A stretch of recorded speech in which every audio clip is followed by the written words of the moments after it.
What if everything you believe about reality was just a veil?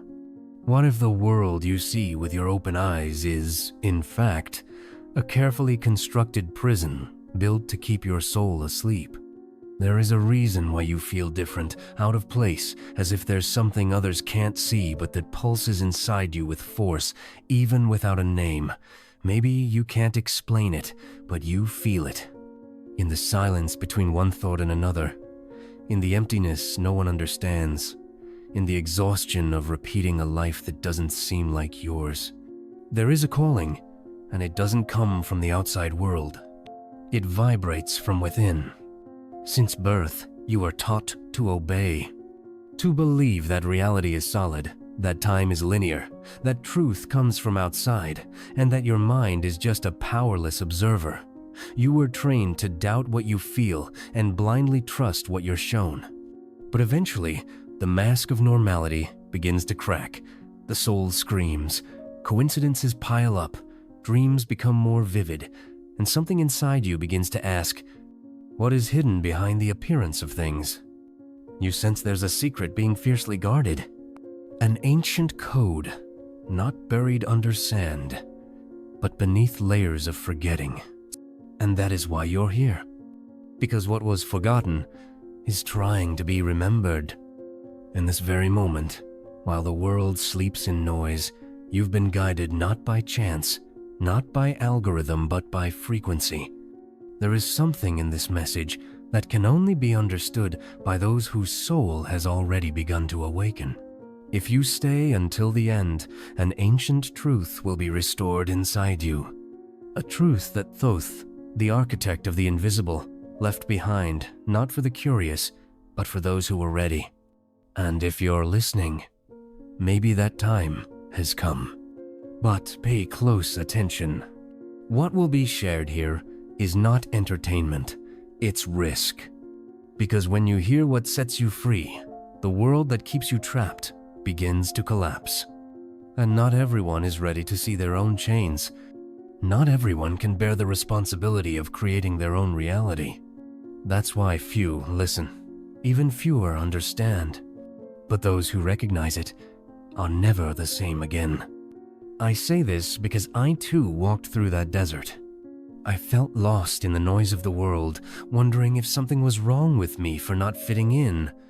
I've carried the weight of forgetting and tried to silence the restlessness with distractions, until I realized that the pain was a map, that the anguish was the soul's whisper trying to remind me of what I was forced to forget. And when I started following that whisper, the veil began to fall.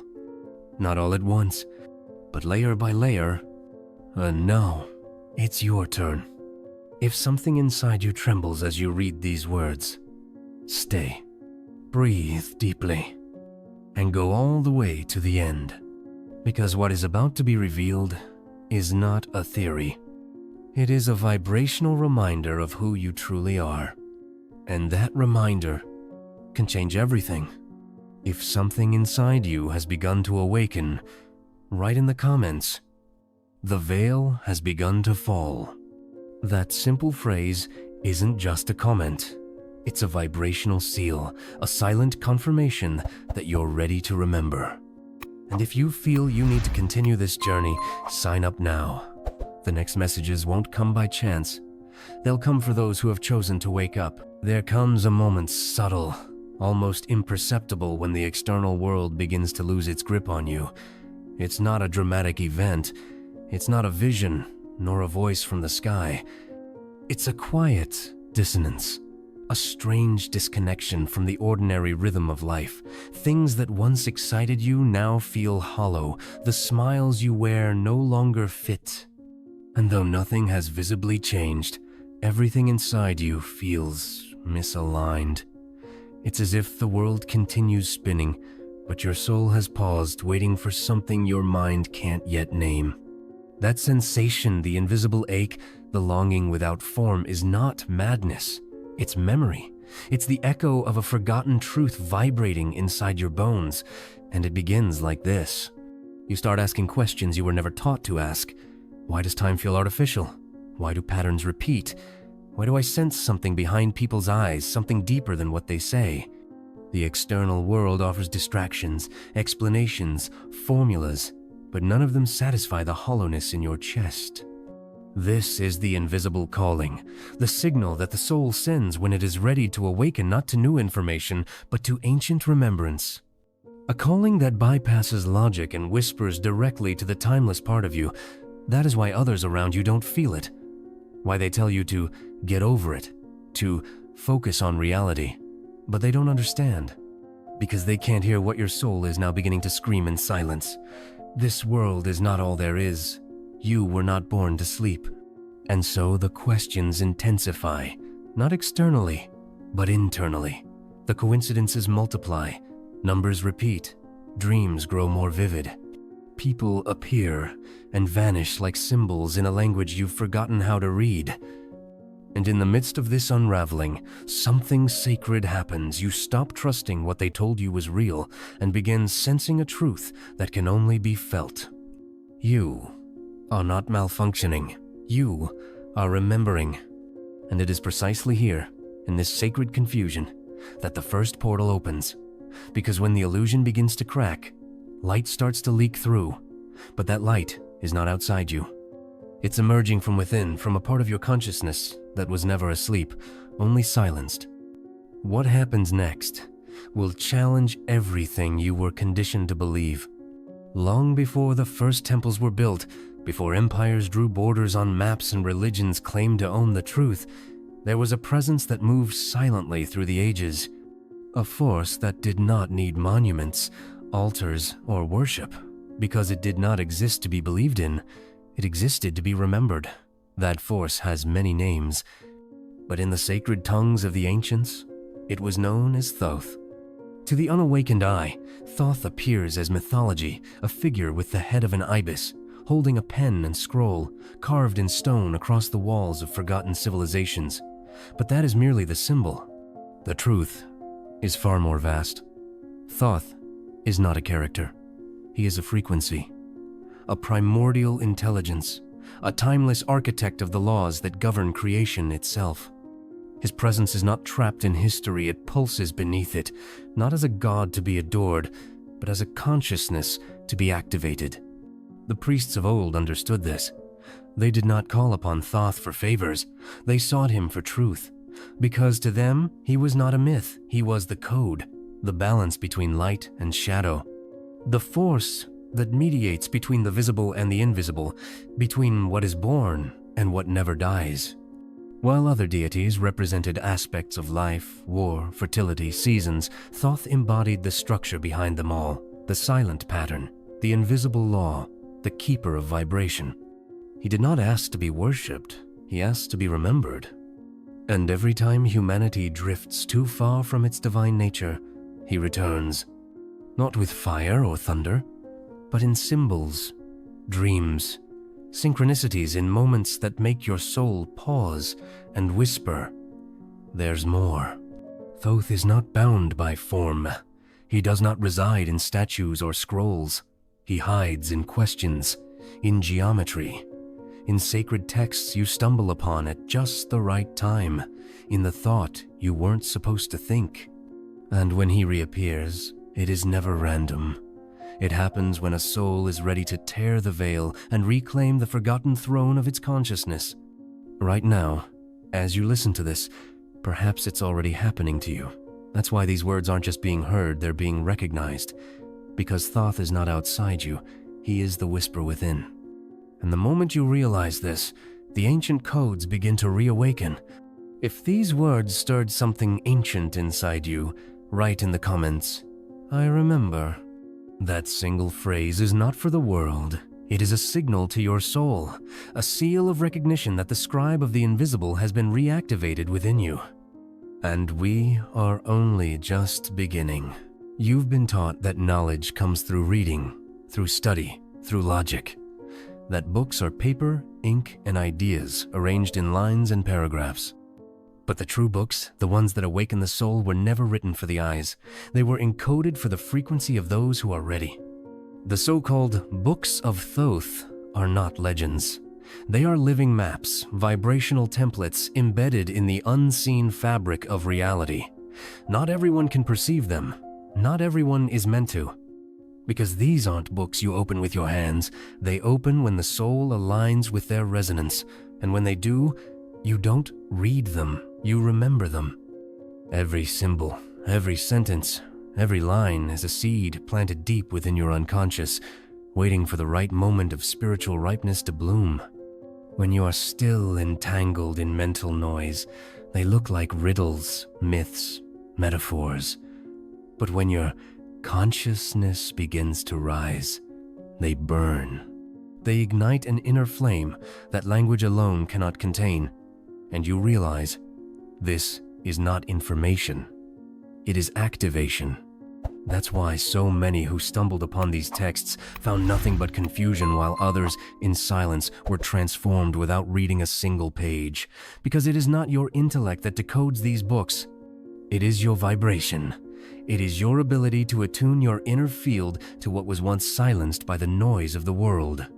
The books of Thoth speak of how vibration creates form, of how thought, pure, coherent, untainted thought, becomes architecture.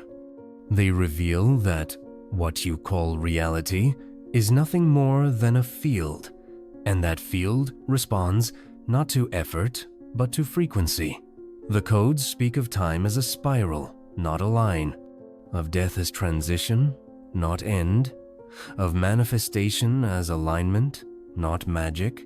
And that's why they were hidden. Not because they were dangerous in themselves, but because they became dangerous in the wrong hands. An unawakened mind, when given the power of creation, turns it into destruction. That's why Thoth encrypted his knowledge in symbols that protect themselves. They refused to reveal themselves to the asleep. The books were preserved, yes, some in temples, some in the minds of secret lineages, some carved into what we now call the Emerald Tablets. But even these are just echoes. The real books were never made of matter. They exist inside you. They are fragments of your own divine memory, scattered across dimensions, waiting to be reassembled. And when that moment arrives, when even one line ignites your heart, you'll understand. This was never about reading. It was about reclaiming what you were always meant to remember. And the more you remember, the more the illusion begins to tremble. And what happens when the illusion trembles? That is what we are about to face next. You were not born empty. You were born radiant, carrying within your very breath the memory of stars, codes of light from realms your eyes no longer see. But the world did not welcome your light. It did not ask what you remembered. It asked you to forget. And from your first breath, the process began. They taught you to fear what was unknown, even when that unknown was the very truth buried in your bones. They taught you that reality is fixed, that power lies outside, that obedience is safety, and silence is virtue. They called it education, but it was programming. Programming designed not to awaken your mind, but to train it to ignore itself. And it worked. You learned to doubt your own intuition, to dismiss your inner knowing as fantasy, to silence the voice within you that whispered, "There is more." And every time you ignored that whisper, it grew quieter, until one day, it sounded no louder than background noise. But it never disappeared. Instead, they replaced it with noise, with rules, with clocks and careers and bills and endless notifications. They gave you a name, a nationality, a number, a label, and told you that was your identity. And slowly, without even noticing, you stopped asking the questions your soul was born to ask. What is this place? Why do I feel disconnected from everything around me? Who planted this fear in me and why? You were born into a carefully scripted play. The roles were handed to you before you could speak, and they told you the goal was survival, as if your divine consciousness came here to pay rent and die quietly. But the soul cannot be fully buried. It remembers in dreams, in synchronicities, in the ache of feeling out of place. And when the soul begins to stir, the system begins to resist. People call you strange. Life throws distractions. Your own thoughts betray you, whispering, "Don't go deeper. Stay asleep. Stay safe." Because if you begin to wake up, you become unpredictable. You stop buying what they sell. You stop believing what they preach. You stop obeying out of fear. And you start creating from presence. Now that the illusions have fallen, the mirror has spoken, and the inner voice has begun to rise, you are no longer who you were, but the world around you has not yet caught up. And this is where the true work begins. Not to fight the old, but to train the new. You were never meant to escape reality. You were meant to reshape it from the inside out. But this reshaping does not come from mere desire or wishful thinking. It comes from coherence. From aligning your thoughts, your breath, your emotions, and your actions into a single vibrational current. One that no longer contradicts itself. Because here is the truth. The universe does not respond to what you say you want. It responds to what you are. To what you embody consistently. You can speak of peace. But if your nervous system is screaming in anxiety, the field picks up the scream, not the words. You can dream of abundance, but if your subconscious still clings to guilt and unworthiness, it will manifest lack not because the universe is cruel, but because it is accurate. That's why awakening is not the end. It's the beginning of spiritual discipline, of vibrational refinement, of learning to live each breath as a command to the field. And that requires practice, not performance.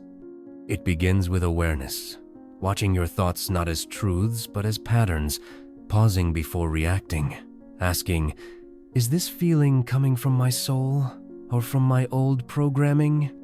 Every moment becomes a choice to repeat or to realign. And this realignment must move through your body. Because the body is not separate from consciousness, it is the interface of your presence. Movement becomes ritual. Stillness becomes prayer. Breath becomes a gateway to the 0 point, where all creation begins. There is no awakening without presence, and no presence without practice. You will fall. You will forget. You will be pulled back into distraction. But every time you return to breath, to now, to truth, you become stronger. You build momentum. You shape the invisible architecture of your field. And eventually, the world responds. Opportunities appear without being chased. People leave and arrive with divine timing. Synchronicities become instructions. The very structure of your life begins to bend around the coherence of your vibration, not because you forced it, but because you became it. This is co-creation, not fantasy, not control, but embodied authorship of your experience. And now, one final veil remains. The veil that separates even the awakened from the truly sovereign. The veil that dissolves only when you remember what you were before you were born. Are you ready to cross it? Because what lies beyond is not just memory. It is origin. There is a veil that no eye can see, not woven with cloth, but with memory. A veil not cast by others, but chosen by the soul itself the moment it agreed to forget. Not as punishment, but as the only way to truly remember. You were never just a body, never just a name. Before your first breath, before your first heartbeat, before your first thought, you were awareness, pure, untamed, eternal. You were not inside time. Time was inside you. You did not observe the field. You were the field. You did not manifest reality. You generated it from the inside out. And that, knowing that infinite pulse still lives within you now, beneath the noise, beneath the fear, beneath every role you've ever played, it never left. It only waited. For this moment, for this remembrance, for this final veil to fall. Thoth never came to give us doctrine. He came to remind us of design, the design of consciousness as technology. a spiritual interface through which vibration becomes form, thought becomes experience, and presence becomes power. He encoded this truth in tablets that would survive fire, flood, and empire. But even the tablets were not the treasure. You are the Emerald Tablet. You are the book that remembers itself. You are the code that reawakens the universe by becoming coherent again. And the moment you stop searching outside, the whole cosmos begins to listen inside. This is not poetry. It is not mysticism. It is law. The same law that spins galaxies and splits atoms lives within your silence. And when your silence aligns with your soul, reality bends.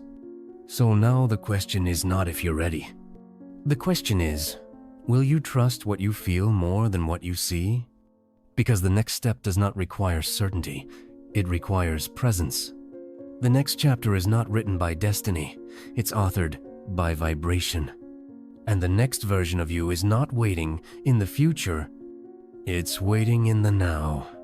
If these words stirred your memory, if you feel that something ancient inside you has reawakened, then subscribe to this channel. Not for more content, but for more continuation.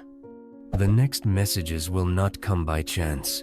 They will come as confirmation that the veil has truly fallen. And when they arrive, you'll know. Because we will meet again. Not just here, but in that sacred place where reality is generated and the soul governs. Until then, stay present, stay open, stay sovereign. The memory is alive now, and the field is listening.